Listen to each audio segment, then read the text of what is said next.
Soon after Governor Lee's announcement, State House Democrats immediately fired back, calling the executive order Russian roulette with children. And since Hamilton County's opt-out form was available Friday, so far, already 10% of parents have already opted their kids out. We've seen this happen, this same type of approach being used in Hamilton County. It's being used in Washington County. The governor's playing Russian roulette with the lives of the children of the state of Tennessee. A potential solution turned heated debate. As state leaders disagree over student masking opt-outs, it was a policy put in place by Hamilton County schools last week, and now the entire state is following suit. And what we did was followed by the governor in his executive order today. However, HCS parents like Mike White are becoming concerned. They just want me to sign it and get in line. I'm not doing that. White says that by signing this form, he feels like his child is being singled out. If you want to wear a mask and you want your kid to wear a mask, wear one. And if you don't. And don't bring any attention to it. School board member Tucker McClendon says this decision was about giving parents a choice. This whole mask ordeal has been a personal choice, and we as a district recognize that, and that's why we went with our policy. But what happens if you don't sign this form? McClendon says it's up to the teacher's discretion. It will probably be politely asked, and if they say, hey, we don't want to wear a mask, and they have that opportunity to opt out, and that will be communicated to the parents. With over 600 kids quarantining on the third day of school, McClendon says the school board still has more decisions to make this Thursday. I hope this subsides pretty quickly, but as a district, we're focused on making sure our students have a great education and that they do that as safe as possible.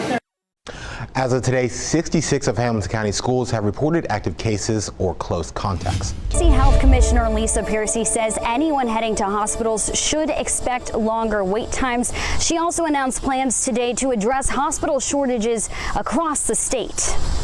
If you don't have a true medical emergency, please do not go to the emergency department. Go to a level of care where you can be evaluated and then discharged. The state's top health official urging Tennesseans to only show up in places like this if absolutely necessary. So when you have kind of an already full hospital with staffing and worsening staffing concerns on top of that, when you put extra COVID patients on top of that, that really tips the scales. Health Commissioner Lisa Piercy reporting that the state has seen more than 1,000 COVID hospitalizations in the last 15 days. We've already had more hospitalizations in the first half of August than we have in any other total month in the pandemic. The recent surge is causing Vanderbilt University Hospital to stop accepting transfer patients and limiting elective surgeries. And it's having a trickle effect in our area in cases where our local hospitals don't offer those specialized procedures. Basically, what that means is if you need very specialized care, like if you have a very complex medical situation, you might not be able to get the care that you need. Hamilton County EMS tells us they've seen a slight increase in wait times. From July 1st through August 1st of this year, 76% of patients received a bed within the first 20 minutes of their arrival. That's down from 88% of patients receiving a bed in the first 20 minutes of their arrival back in 2020. So, I mean, all of this is just, it's brutal. And not only are patients suffering, but there are a lot of nurses and MDs and pharmacists and respiratory technicians and other healthcare professionals that are just burning out. The state telling us they're deploying medically trained members of the National Guard to help meet hospital needs across the state. So far, Erlanger, CHI Memorial, and Parkridge say they do not plan on needing additional National Guard help. Now, Parkridge did tell us that they do have busy emergency rooms right now. Erlanger and CHI also confirmed that COVID-19 has put a strain on them and that staffing has remained an issue. Patrick Davis revitalized the Star Mountain Baseball League by rallying volunteers and parents, signing up dozens of new kids, and fundraising to improve the field they play on. And he says it's all for the love of the game. All eyes are focused on the ball. Oh, look at that.